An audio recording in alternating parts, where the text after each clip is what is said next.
छत्तीसगढ़ की महानदी के किनारे बसा श्रीपुर भी ऐसा ही एक नगर था। कभी दक्षिण कौशल राज्य की चमकदार राजधानी श्रीपुर यानी समृद्धि का नगर, प्राचीन ग्रंथों में श्रीपुरा, श्रीपुर और आज सिरपुर के नाम से जाना जाता है। 6ठी से 10वीं शताब्दी तक ये व्यापार, धर्म और बौद्धिक विमर्श का केंद्र था, जहां दूर दूर से लोग आते थे।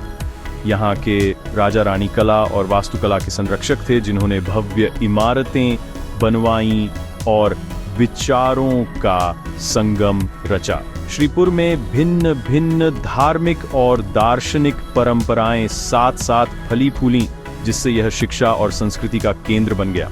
आज जब हम सिरपुर के पुरातात्विक स्थल पर चलते हैं तो हर खुदाई में निकला मंदिर, मूर्ति और अभिलेख उस स्वर्णिम अतीत की झलक देते हैं।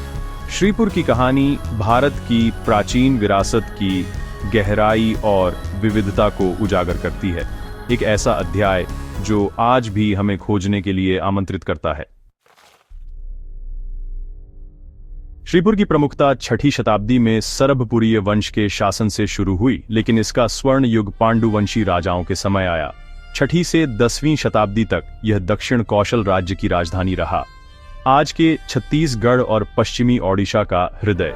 यहाँ का प्रशासन संगठित था, जलाशयों और सिंचाई प्रणालियों ने कृषि को समृद्ध किया और व्यापार ने नगर को वाणिज्यिक केंद्र बना दिया। श्रीपुर के बाजार रत्न, वस्त्र और वन उत्पादों के लिए प्रसिद्ध थे।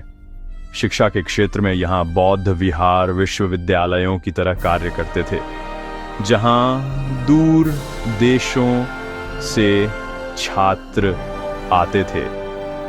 यहाँ का बौद्धिक वातावरण और सांस्कृतिक समन्वय पूरे दक्षिण कौशल की पहचान बन गया। श्रीपुर की विरासत छत्तीसगढ़ के ऐतिहासिक और सांस्कृतिक डीएनए में आज भी गहराई से समाई हुई है।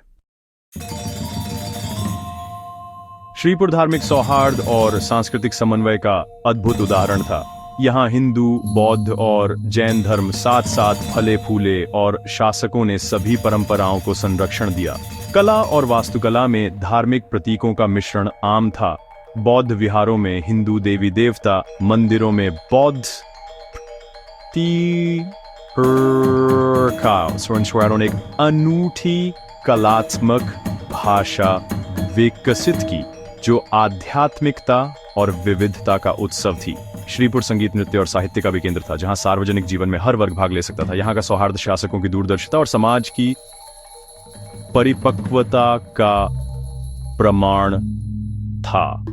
श्रीपुर की विरासत आज भी बताती है, विविधता संघर्ष नहीं बल्कि सृजनशीलता और शक्ति का स्रोत है। श्रीपुर का स्थापत्य प्राचीन भारतीय शिल्पकला का अद्भुत उदाहरण है। सबसे प्रतिष्ठित है लक्ष्मण मंदिर, 7वीं शताब्दी का ईंट से बना भव्य विष्णु मंदिर, जिसकी नक्काशी और संरचना आज भी चमत्कृत करती है।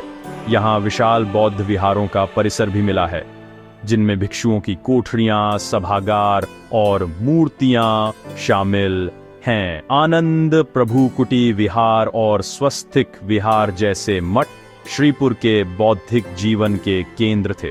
गंधेश्वर मंदिर परिसर में हिंदू, बौद्ध और जैन मूर्तियां एक साथ मिलती हैं, यहाँ की समन्वित संस्कृति का प्रमाण। नगर का ग्रिड पैटर्न, जल प्रबंधन और उत्कृष्ट नक्काशी शहरी नियोजन की पराकाष्ठा दिखाते हैं। श्रीपुर की स्थापत्य विरासत एक समृद्ध, सुव्यवस्थित और आध्यात्मिक नगर की कहानी कहती है। श्रीपुर की भव्यता का सबसे महत्वपूर्ण गवाह है चीनी यात्री ह्वेनसांग, जिन्होंने 7वीं सदी में यहाँ की यात्रा की।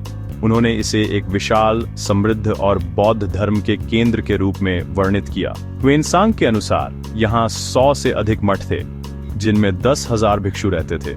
यहाँ की बौद्धिकों और धार्मिक महत्ता का प्रमाण।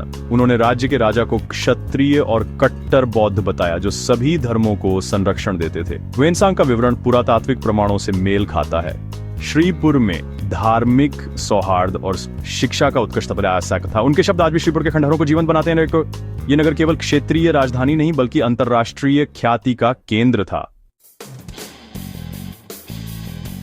और हर महान नगर की तरह श्रीपुर का स्वर्ण युग भी ढल गया। पांडुवंशी वंश के कमजोर होते ही आंतरिक संघर्ष और बाहरी आक्रमणों ने नगर को असुरक्षित बना दिया। राजधानी का स्थानांतरण और राजकीय संरक्षण की कमी से श्रीपुर की महत्ता घटने लगी। मठ और मंदिर जर्जर हुए और सांस्कृतिक जीवन फीका पड़ गया।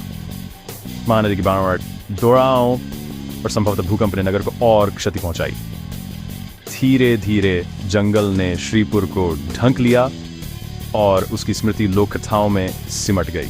श्रीपुर का पतन मानव रचनाओं की नश्वरता और इतिहास की अनिवार्यता की याद दिलाता है। सदियों तक खोया रहा श्रीपुर, लेकिन आधुनिक पुरातत्व ने इसकी भव्यता को फिर से उजागर किया। खुदाइयों में दर्जनों मंदिर, मठ, महल और अनगिनत कलाकृतियां मिली, जिन्होंने छत्तीसगढ़ के इतिहास को नया अर्थ दिया।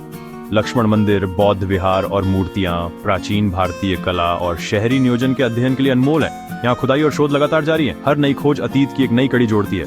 श्रीपुर का शांत वातावरण आज भी आध्यात्मिक साधकों और इतिहास प्रेमियों को आकर्षित करता है। यहाँ हिंदू, बौद्ध और जैन अवशेषों का सहअस्तित्व।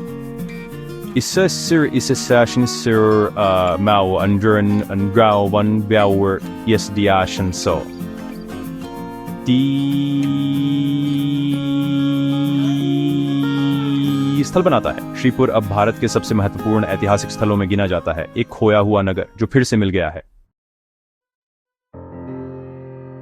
श्रीपुर की कहानी छत्तीसगढ़ की आत्मा से जुड़ने का जरिया है। यह दिखाता है कि यह क्षेत्र कभी सीमांत नहीं बल्कि सभ्यता, विद्या और कला का केंद्र था। श्रीपुर की विरासत छत्तीसगढ़ की पहचान में प्राचीन शहरी और शास्त्रीय परंपरा को उजागर करती है। यहाँ जाना उस सांस्कृतिक नींव को महसूस करना है जिस पर आज की संस्कृति टिकी है। श्रीपुर का संरक्षण केवल ईंट पत्थर नहीं बल्कि विचारों और मूल्यों की रक्षा है। इसके खंडहर मानव सृजनात्मकता, आध्यात्मिक आकांक्षा और उत्थान पतन की कहानी सुनाते हैं। श्रीपुर की यात्रा भारत के हृदय को समझने की अनिवार्य तीर्थ यात्रा है, जहां अतीत की गूंजें आज भी जीवित हैं।